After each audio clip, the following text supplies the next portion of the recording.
بسم الله الرحمن الرحيم لا أقسم بيوم القيامة ولا أقسم بالنفس اللوامة أيحسب الإنسان أن لن نجمع عظامه بلى قادرين على أن نسوي بنانه بل يريد الإنسان ليفجر أمامه يسأل أيان يوم القيامة فإذا برق البصر وخسف القمر وجمع الشمس والقمر يقول الإنسان يومئذ أين المفر كلا لا وزر إلى ربك يومئذ المستقر ينبأ الإنسان يومئذ بما قدم وأخر بل الإنسان على نفسه بصيرة ولو ألقى معاذيره لا تحرك به لسانك لتعجل به إن علينا جمعه وقرآنه فإذا قرأناه فاتبع قرآنه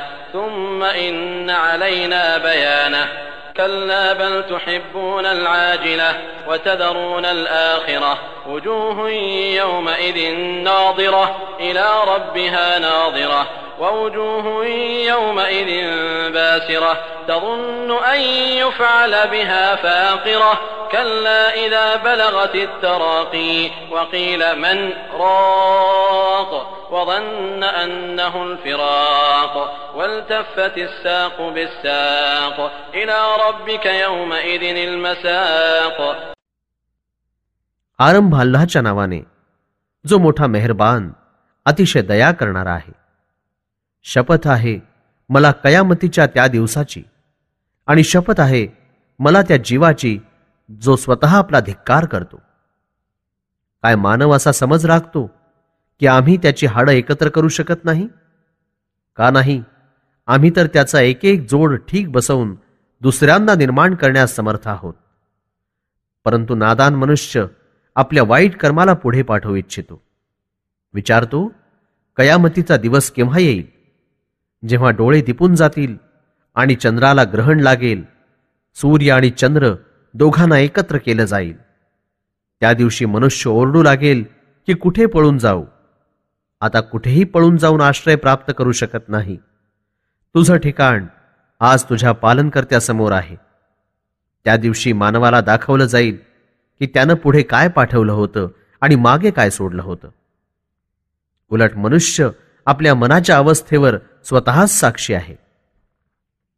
आता ही गोष्ट वेगळी की बहाणे करून तो हकीकत टाळतो. तुम्ही आपल्या जिभेला हरकत देऊन या कुराणाचं पठण करण्यात घाई करू नका. निस्संदेह त्याला एकत्र करणं आणि याचं तुमच्याकडून पठण करून घेणं सर्व आमची जबाबदारी आहे. ज्या प्रकारे आम्ही या कुराणाचं पठण करून दाखवू त्याच प्रकारे तुम्हीही पठण करा. मग त्याचा खुलासा करणं ही सर्व जबाबदारी आमची आहे.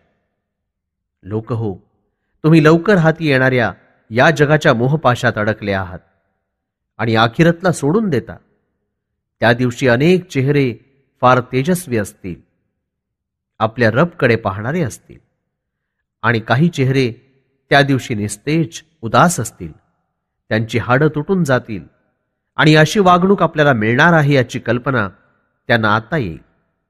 पाहत नाही जेव्हा जीव गळ्यात येऊन अडकतो आणि म्हटलं जातं की कोणी झाड फूक करून वाचवा, आणि मरण पावणारा समजेल की विदा होण्याचा समय आला आणि एक पोटरी दुसऱ्या पोटरीला बिलगेल.